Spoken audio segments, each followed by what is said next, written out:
Jina naitwa Albert Nasari. Mimi nakaa Tengeru. Yaani kwangu mimi nyumbani ni Tengeru.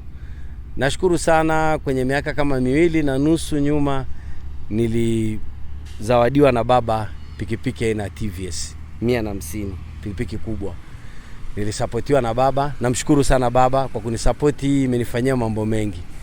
Nilikuwa na sehemu yangu, kiwanja changu nini, nimejenga sasa hivi, napambania tu kufanya finishing.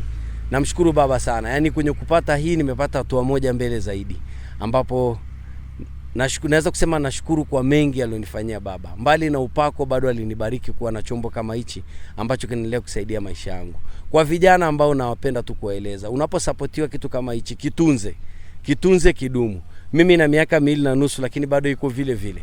Ni kwa sababu nakitunza na kipenda, kwa sababu kinanisaidia katika maisha. Nashukuru sana baba. Asante sana baba, I love you.